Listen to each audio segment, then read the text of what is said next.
press the bell icon on the YouTube app and never miss another update. Hello children. So in this class we are going to start a new lesson, that is life in the temperate grasslands. In the previous grasslands we have seen how does the life will be in the tropical and the subtropical regions, and now we are going to see about the temperate grasslands. Just as a forest can be defined as a place where trees are the main type of vegetation, grasslands can be defined as the region where grasses form a dominant type of plant life. Okay, as we can see, the forest can be defined as a place where the main type of vegetation, we can define these grasslands. Okay, where there is a much number of trees, we call it as forest. So where there is a much amount of grass, we call it as grasslands. Okay, grasslands make up almost a quarter of the total land surface. In this total land surface, which is divided into 4 parts. Okay, here this one full part is with the grasslands. Okay, they make a quarter of this total earth surface. Okay, the types of plants that grow here greatly depend on what the climate and the soils are like. Here the type of grass which grow, they depend upon the climate and the soil present in that area. Okay, as climate plays an important role in the formation of a grasslands, it is generally used as a basis to divide the world's grasslands into 2 broad categories. Here we have seen that we can see grass depending upon the climate and the soil. So this climate forms a major role. Depending upon the climate, we have divided these grasslands into 2 categories, that is temperate region grasslands, that those occur in the temperate region and that occur in the tropical region. The grasslands which occur in the temperate region and the grasslands which occur in the tropical region. This world's whole grasslands are divided into 2 types. One is temperate region grasslands and the other is tropical region grasslands. The prairies. The word prairie originated from the Latin word means prieta, which means meadow. You know, meadow, small grasses, that is meadow. Okay, that grassland, in order to call the grasslands, they use this word, the prairies.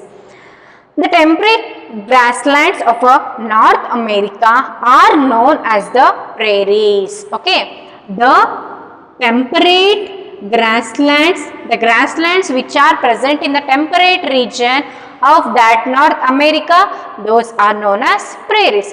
Prairies are nothing but grasslands which can be seen in North America. That's it.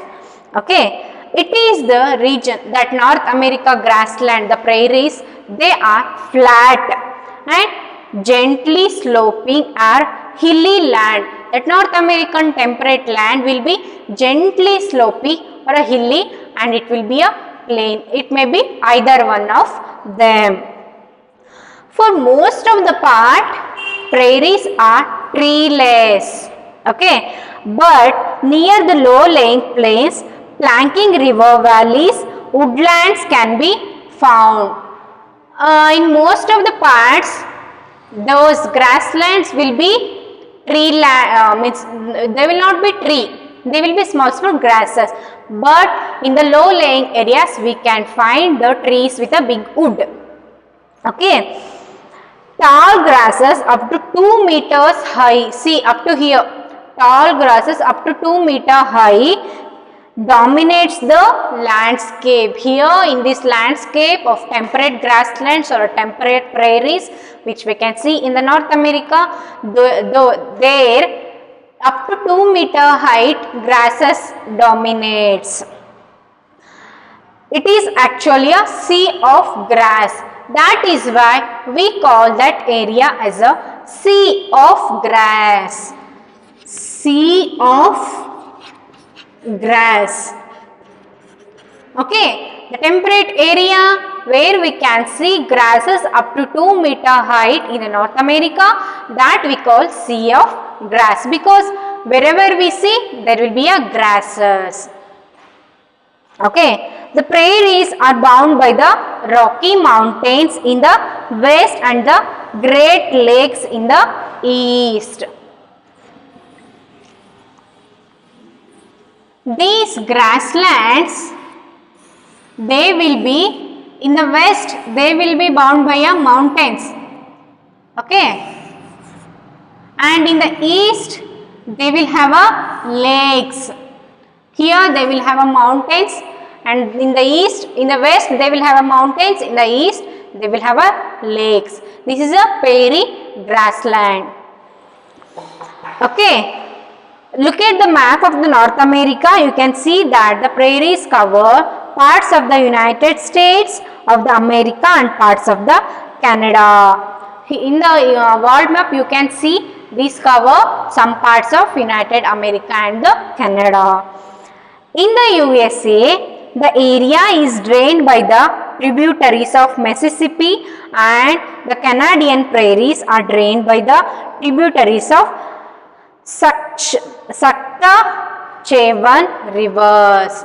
Here these grasslands in the areas of USA, that will be drained by the Mississippi tributaries, and in the Canadian prairies they will be drained by these Saskatchewan rivers. Okay, in the USA it will be drained, those grasslands will be drained by Mississippi rivers, and in the other part of the area, that is Saskatchewan rivers. So in the next you can see that in the world map they have given, there you can see where and all these grasslands have distributed. Okay, and the climate, the climate of these temperate grasslands. Being located in the heart of the continent, these grasslands are located in the heart of this Asia continent. The climate is continental type with extreme temperatures. Here climate will be very extreme. Okay, means high temperature or a low temperature. It will be very extreme temperatures. In the temperate grassland, climate will be extreme temperatures. The summers are warm with a temperature around 20 degrees Celsius, while in the winter it may go up to minus 20 degree. So in the summer we can see temperature up to 20 degrees Celsius, and in the winter it can go up to minus 20 degrees Celsius. So here minus 20 degree means it's very high. Okay, so here temperature will be in a extreme forms. Okay, while in the winter, okay, has been recorded in the Winnipeg and the Canada. Okay, in the winters a thick blanket of a snow covers this region. In this temperate grassland region, in the winter there will be a thick snow. Okay, we can see the thick snow part, and the annual rainfall is moderate and is ideal for the growth of the grass. Okay, here the rainfall will be not extremely high, not extremely low, it will be moderate. Okay, so that's how the growth of the grasses will happen. So that moderate rainfall will be ideal for the growth of the grasses. Due to the absence of the north-south barrier, a local wind Chinook blows here.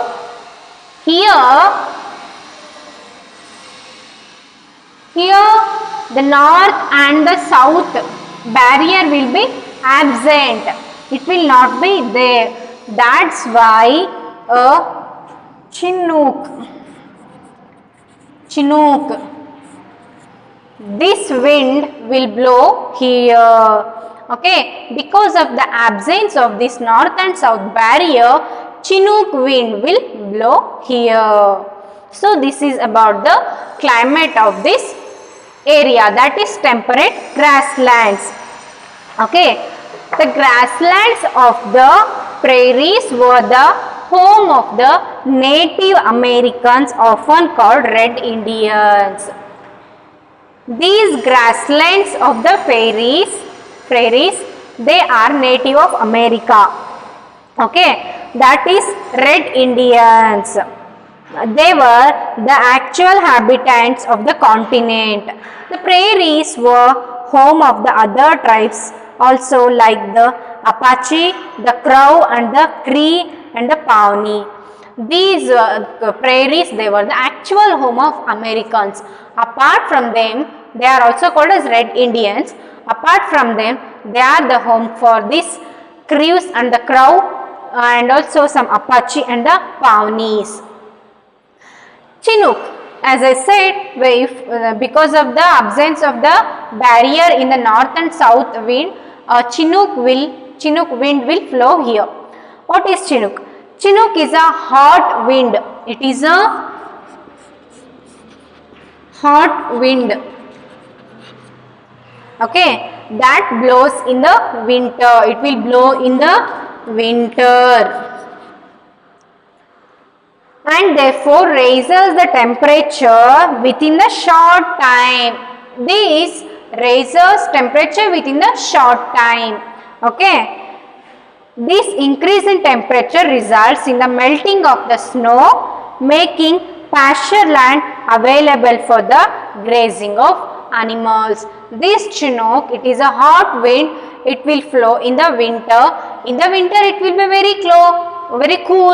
At that time, the hot wind will blow. Because of this hot wind, the snow will melt down, and that leads to a pasture will open.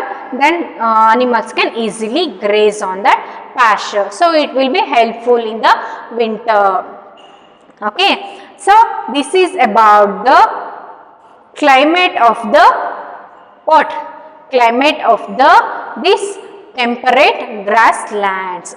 Now we'll see about the flora and fauna of this grasslands. So you know what is flora and what is fauna, right? Plants and animals. Okay. Prairies are practically treeless. These prairies, they are treeless because they contain only grasses. That's why they are treeless. There will be no trees. That is, they are practically treeless. Okay. Where water is available, trees such as willows, alders and the poplars will grow. Here in this temperate grasslands, they will be treeless. But where the water is available, trees such as willows and alders and also some poplars will grow. Here in this temperate grassland, it is full of grasses, but where there is abundant water, some trees like willows, alders and the poplars will grow. Okay, the places that receive rainfall of over 50 centimeter are suitable for farming as soil is fertile. Here in this temperate grassland, where the place receive almost about 50 centimeter rainfall, that place will be suitable for the farming because their soil will be very fertile.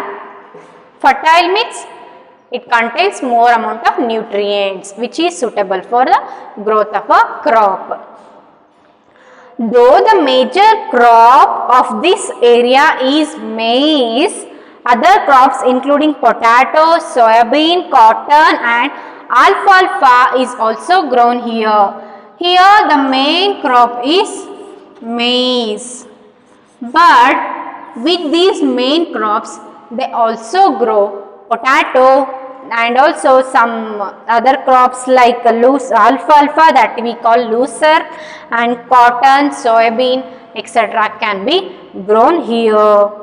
Areas where rainfall is very little or unreliable, grasses are short and sparse. Here in this temperate grasslands, the areas in this temperate grasslands where the rainfall will be very less, at that area grasses will be very little and they will be sparse, they will be widely spaced.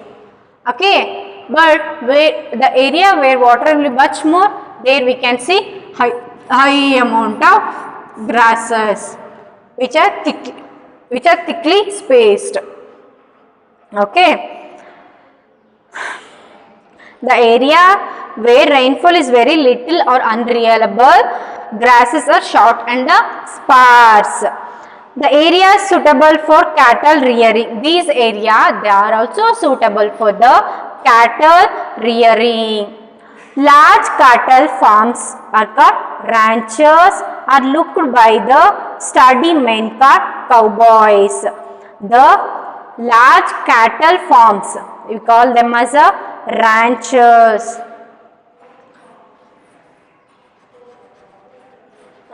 Okay, the large cattle farm that is known as ranchers, that will be looked after by a cowboy. Okay, bison or the American buffalo is the most important animal of this region. The animal which is found in the temperate grassland is a bison. It is the most important animal of this region and it nearly got extinct due to its indiscriminate hunting and is now a protected species. You know what is extinct? Extinct means nasha. Okay, it has got extinct because of the much hunting. Okay, now it is under a protected it is now under a protected animal list. Okay. The other animals found in the area are rabbits, coyotes, gophers and prairie dogs. The rabbits, coyotes and the gophers and the fairy dogs are the animals, other animals we can find here. So this is about the flora and the fauna. Here in this temperate grassland, it is a treeless because we can only see grasses. But in the areas where there is a much of water, we can see some plants like some trees like willows, alders and a poplar. And here this main crop is maize, but also some potato, soybean etc. can be grown here. And the place a cattle farm, large amount of cattle is farmed is that is known as ranchers, and the one who operates these ranchers is a cowboy. And we have seen that the area where it receives a 50 centimeter of rain, we can see we can see farming there, and also the area where we can receive a scanty rainfall or less rainfall, their grasses will be very scarce and they will be very little. But where there is area where we receive much amount of rainfall, the grasses will be longer and we receive much amount of yield. But okay, this is about the climate of or flora and fauna of the temperate grassland. Then we will see about the people of this grassland. We have seen about the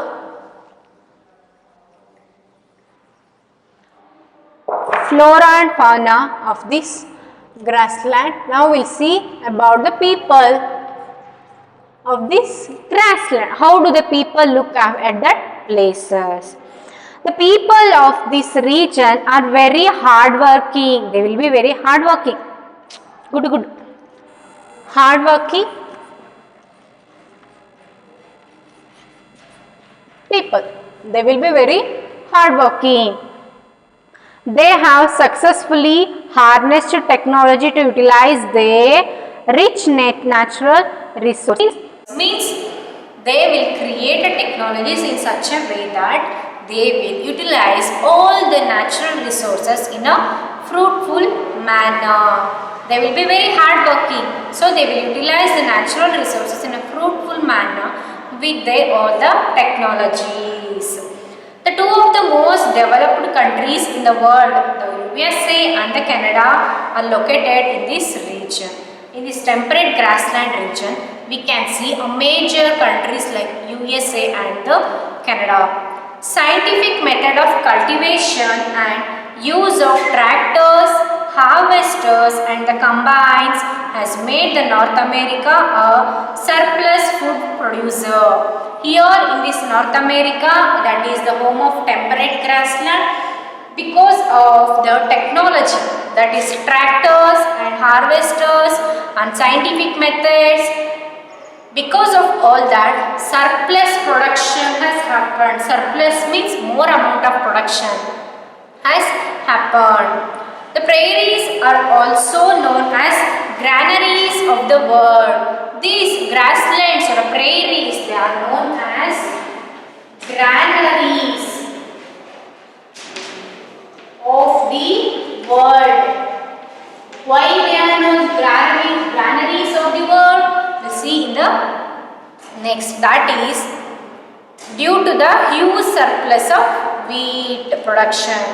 Because in that area there will be a huge surplus production of a wheat. That is why that area, that prairies are known as granaries of the world. Okay, because of the huge production of the wheat, those prairies are known as granaries of a world. Okay, dairy farming is another major industry. Here in North America, dairy farming means rearing cows and milk, etc. Right? That is a major industry. The dairy belt extends from the Great Lakes to the Atlantic coast in the east. Okay, that dairy belt, it will be spread all over this area of the North America. And dairy farming and extensive agriculture both promote the setting up of the food processing industries. This dairy farming as well as the extensive agriculture, they will help in the production of food in a more quantity. Okay, this dairy farming as well as the agriculture will help in the much amount of production of the food. Okay, dairy farming is that's over. So they will help in promoting the processing industries. You know what is mean of processing industries? Processing industries means, okay, because of the farming, potato is produced and you get potato chips. That potato chips are made by the processing industries. So they will make the materials from the products. That's how, because of the farming and the dairy, the processing industries will produce us many kind of products. Okay. Large mineral deposits, particularly coal and iron, and a good network of roads, railways and the canals in this region have made it most industrialized region in the world. See, because of the good transport and also because of the roadways, railways and mines like coal and the iron, thus area has become a most popular industrial area in the total world. Okay, this area has become a most popular industry in the total world. So this is about the life of the temperate grassland. How does it will be? This temperate grassland, the climate will be in a different manner. We have seen that in this class, and also we have seen about the people, how do they live. So this is about the life in the temperate grasslands. In the leftover topics we'll see in the next classes. So this is the end of the today's class. Thank you.